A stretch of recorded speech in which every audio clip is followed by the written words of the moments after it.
एक जंगल में एक गधा और एक लोमड़ी रहते थे। गधा और लोमड़ी के बीच बहुत अच्छी दोस्ती थी।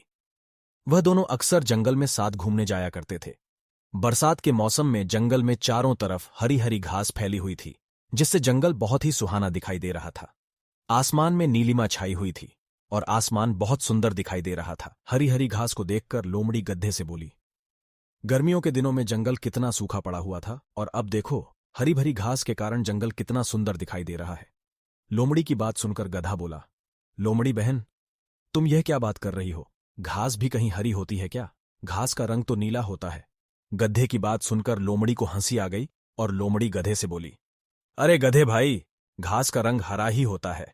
गधा फिर बोला, घास तो मेरा भोजन है, तो क्या मुझे घास का रंग भी नहीं पता है? तुम तो मांसाहारी जीव हो, तुम्हें क्या पता घास का रंग कैसा होता है? गधा और लोमड़ी दोनों अपनी बात पर अड़े रहे।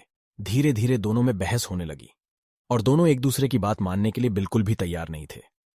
दोनों को ही लग रहा था वही सही है और वह ही दूसरे से ज्यादा बुद्धिमान है। लोमड़ी तो जन्मजात चालाक होती है। वह गधे से बोली, इस तरह अगर हम दोनों बहस करते रहे तो हमारी आपस में लड़ाई हो जाएगी और इससे हमारी दोस्ती खराब हो जाएगी। इसीलिए अब इस बात का निर्णय किसी और पर छोड़ देते हैं कि कौन सही है और कौन गलत। जो सही होगा वही बुद्धिमान माना जाएगा। उसी जंगल में एक बूढ़ा बंदर रहता था।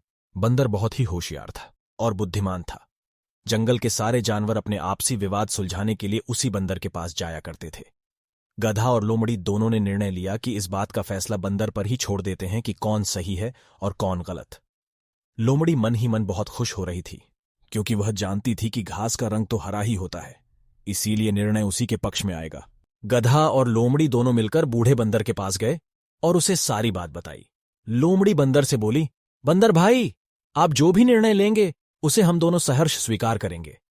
गधे और लोमड़ी की बात बंदर ने बड़े ध्यान से सुनी और अपना निर्णय देते हुए बोला, घास का रंग तो नीला ही होता है, इसीलिए इस विवाद में जीत गधे की ही होगी। बंदर की बात सुनकर गधा तो बहुत खुश हुआ और नाचता गाता वहां से चला गया।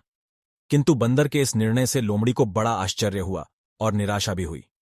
गधे के जाते ही लोमड़ी बंदर से बोली, यह तो आप भी जानते हैं कि घास का रंग तो हरा ही होता है, फिर आपने गधे को विजय घोषित क्यों किया? बूढ़ा बंदर बोला, यह सत्य है कि घास का रंग हरा ही होता है, किंतु तुम तो एक बुद्धिमान प्राणी माने जाते हो और बुद्धिमान होकर एक मूर्ख गधे से वाद विवाद कर रहे हो, इसीलिए बुद्धिमानी के तराजू पर तुम फेल हो जाते हो। लोमड़ी को भी सारी बात समझ में आ गई और वह अपना छोटा सा मुंह लेकर वहां से चली गई।